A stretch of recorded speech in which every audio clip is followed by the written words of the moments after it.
Bonsoir à tous, je me présente, Mélissa Gaulin, je suis manip radio à l'Institut Paoli Calmette, qui est le centre de lutte contre le cancer de Marseille, et je vais vous parler de la fusion d'images, un nouvel outil pour les thermoablations percutanées au scanner. Avant de commencer, je souhaitais remercier la FPPE pour ces webinaires mensuels qui nous permettent de garder le lien entre nous, et je déclare l'absence de conflit d'intérêts. Avant de commencer, petite introduction. Donc, je vous présente mon service qui est le bloc de radiologie interventionnelle oncologique qu'on appelle le BRIO, équipé d'une salle d'angiographie qui va bientôt devenir une salle 4DCT où on va incorporer un scanner. Et à côté, notre scanner interventionnel, donc qui est très utilisé, comme je vous ai dit, centre de lutte contre le cancer, donc beaucoup de biopsies, on est environ à 750 par an sous scanner, plus l'activité de thermoablation, et la thermoablation hépatique représente environ 100 procédures par an, et c'est des activités qui sont en constante augmentation, d'où l'installation d'un nouveau scanner. Bref sommaire, donc on va parler dans un premier temps de traitement percutané hépatique, donc la cryothérapie et la micro-ondes. Ensuite, on verra les différentes modalités de guidage qui existent à l'heure d'aujourd'hui pour les thermoablations percutanées. On verra ensuite la fusion d'images telle qu'elle existe à l'heure d'aujourd'hui, qui semble être la solution aux limites de chaque modalité. Et dans un dernier temps, je vous présenterai la fusion d'images au scanner avec 3 cas cliniques. Le premier, une cryothérapie hépatique, le deuxième, une micro-ondes hépatique, et dans un dernier temps, la fusion comme moyen de radioprotection. La cryothérapie, en quoi ça consiste? Donc c'est un traitement percutané par le froid qui consiste à la formation d'un glaçon grâce à un gaz qui est l'argon. Elle est principalement indiquée pour les tumeurs du rein, mais elle est également utilisée pour les métastases pulmonaires et hépatiques et aussi pour de l'osseux ou des parties molles. Nous, dans nos pratiques, on l'utilise en hépatique pour les anastomoses biliaires afin d'éviter des abcès hépatiques et également pour des lésions proches des voies biliaires afin de les préserver et d'éviter toute complication. Donc les avantages de la cryothérapie, c'est avant tout un contrôle de la douleur en per et post-intervention. On connaît tous les lésions pleurales dues à la radiofréquence et les douleurs des patients en post-intervention sur des lésions proches de la capsule, notamment celle du dôme hépatique. Donc la cryothérapie permet de contrôler ça. Elle s'adapte également aux tumeurs de morphologie complexe. Il suffit de positionner ces aiguilles différemment pour pouvoir englober toute la tumeur dans sa globalité. Ça permet également la préservation des tissus adjacents et surtout la visualisation de la zone d'ablation en cours de formation et de contrôler le glaçon pour l'augmenter ou le diminuer en cas de besoin. Les inconvénients de la cryo, c'est avant tout l'argon, qui est un gaz lourd à manipuler avec des bouteilles très lourdes. Il faut une très bonne formation du personnel et un bon agencement de l'argon. Le temps d'intervention est long avec un cycle de congélation minimum de 30 minutes auquel il faut rajouter le temps de positionnement des aiguilles qui sont minimum 2 et un coût important puisque chaque aiguille est très chère et il en faut, comme je vous ai dit, minimum 2 pour chaque intervention. Donc la micro-ondes, en quoi ça consiste? Donc c'est une aiguille qui délivre un courant électromagnétique qui se situe dans la gamme des micro-ondes. Elle délivre une énergie thermique entre 160 et 180 degrés. Les fréquences utilisées sont entre 945 MHz et 2,45 GHz. Et le refroidissement de l'aiguille se fait à l'aide d'une poche de NaCl. Les avantages de cette technique, c'est avant tout des hautes températures atteintes rapidement, comme on peut le voir sur ce graphique comparant la micro-ondes et la radiofréquence. Ce sont des cycles de traitement courts, maximum 10 minutes. On peut repositionner son aiguille et refaire un traitement de 10 minutes.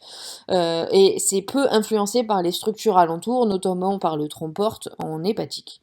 Les inconvénients, c'est que c'est des zones d'ablation peu reproductibles et non sphériques. Elles varient d'un patient à un autre et le coût des aiguilles est également important. On va maintenant parler des différentes modalités de guidage qui existent en thermoablation percutanée. Donc la première, la plus répandue, c'est l'échographie. C'est la plus accessible, elle permet une double ubiquité. On peut voir une image en temps réel dans différents plans. L'avantage, c'est également qu'elle est mobile et elle permet un accès au patient facile puisque la machine n'est pas encombrante. L'inconvénient majeur, c'est la difficulté de voir son aiguille de point d'entrée jusqu'à la cible. Les cibles sont plus ou moins visibles en échographie et on a une mauvaise appréciation des organes environnants. L'autre modalité qui est la plus répandue, c'est l'angiographie, notamment les CBCT. L'avantage également, c'est qu'elle est accessible. On ne peut pas avoir un service interventionnel sans avoir une salle d'angiographie, évidemment. Les images sont en temps réel, c'est des images dynamiques avec une bonne résolution spatiale et un accès aux patients également facile puisque les machines restent peu encombrantes. L'inconvénient majeur, c'est l'irradiation et l'utilisation du produit de contraste. On ne peut pas travailler sans scopie et sans produit, donc forcément. Les cibles sont également plus ou moins visibles en angiographie, voire pas du tout, sauf avec l'utilisation du produit de contraste. Et enfin le scanner qui est donc notre modalité de préférence à l'IPC, qui permet une visualisation en 3D, en temps réel également, surtout elle a une bonne résolution en contraste et donc on voit bien les organes environnants. L'inconvénient majeur du scanner, évidemment, c'est l'irradiation. Les cibles sont plus ou moins visibles et on est également plus ou moins obligé d'injecter, donc l'utilisation du produit de contraste. L'accès au patient est compliqué puisqu'il faut le rentrer, le sortir à chaque fois du tube pour pouvoir accéder facilement. Et ça reste une modalité peu accessible de par son coût. Il faut, pour les services à l'heure d'aujourd'hui, pouvoir justifier d'utiliser cette modalité. Donc, est-ce que la fusion d'images, c'est la solution pour la limite de chaque modalité? On connaît à l'heure d'aujourd'hui les fusions qui existent en échographie et en angiographie. Donc, en échographie, on sait qu'on peut fusionner notre image avec une IRM ou un scanner, ce qui est beaucoup utilisé pour les thermoablations hépatiques. En angiographie, on a également, grâce au CBCT, la possibilité de faire une acquisition en code BIM qu'on va pouvoir superposer à notre image scopique en direct, et donc ça va nous permettre une économie majeure en produits de contraste et également en irradiation. Et donc on a voulu développer cette technique sur le scanner qui est notre modalité de prédilection. On a demandé à notre ingénieur d'appli de trouver une solution et il nous a trouvé un logiciel d'IRM qu'il a appliqué au scanner et qui nous permet donc à l'heure d'aujourd'hui de faire une fusion soit avec un scanner injecté sur une hélice non injectée ou alors une fusion entre l'IRM et le scanner. Donc je vais vous parler dans un premier temps d'un exemple de cryothérapie hépatique. Donc avant, comment on faisait sans la fusion? On était toujours un petit peu en approximatif, on mettait nos images en côte à côte, on voyait notre lésion, on voyait la position de nos aiguilles et éventuellement le glaçon, et on faisait un petit peu, pardonnez-moi du terme, au pifomètre en disant bon ben on semble à peu près bon. Grâce à la fusion, maintenant, on contrôle un petit peu plus ce que l'on fait. Donc on charge notre hélice diagnostic injectée, par-dessus laquelle on va fusionner notre hélice avec aiguille et glaçon en place. On ne peut pas faire de fusion avec du séquentiel à l'heure d'aujourd'hui, malheureusement. Donc comme vous voyez, le recalage est plutôt assez simple, surtout sur des hélices qui ont été faites sur table et qui n'ont pas été importées. Le recalage est assez rapide parce que le logiciel reconnaît que les images se ressemblent et fait déjà lui-même un travail de recalage assez bon. Une fois qu'on est recalé, on mémorise notre position et donc soit on a notre image fusionnée comme vous la voyez, soit on se met en côte à côte, ce qu'on a l'habitude de faire plus souvent, et ça nous permet donc d'entourer notre glaçon et en même temps de voir est-ce que notre lésion se situe bien au milieu, est-ce que les marges sont bonnes ou est-ce qu'on a besoin de repositionner nos aiguilles. Deuxième cas clinique, la micro-onde hépatique. Donc on va voir, donc ça c'est notre IRM de droite qui est notre IRM initiale où on voit la petite lésion sous-capsulaire qu'on avait prévu de traiter et une lésion un petit peu plus grosse.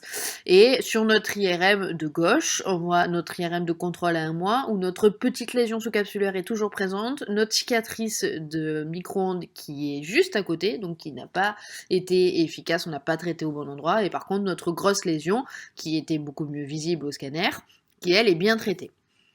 On a par la suite testé notre logiciel de fusion pour voir si on l'avait eu, est-ce qu'on aurait pu faire différemment, et on s'est rendu compte que effectivement sur une fusion entre l'IRM initial et le traitement, on se rend bien compte que la grosse lésion est effectivement bien dans le rayon du traitement, alors que le traitement de la petite lésion, les marges ne sont pas bonnes, et donc on n'est pas du tout centré au niveau de la petite lésion. Et on voit que notre traitement est incomplet et on aurait donc pu le modifier en temps réel.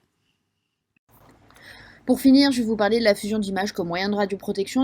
On avait des soucis avec nos hélices diagnostiques pour les thermoablations percutanées où en fait en hépatique on avait des images très bruitées qui ressemblaient à ça, qui sont pas jolies, avec une faible résolution en contraste et on n'arrivait pas à trouver de solution. On était de plus en plus irradiant et on voyait toujours pas ce qu'on faisait, donc c'était pas satisfaisant. Et on a découvert qu'on pouvait utiliser des hélices diagnostiques comme on le voit avec la reconstruction itérative, donc qui sont beaucoup plus jolies et qui permettent également de diminuer la dose puisque la reconstruction permet de combler le manque de dose.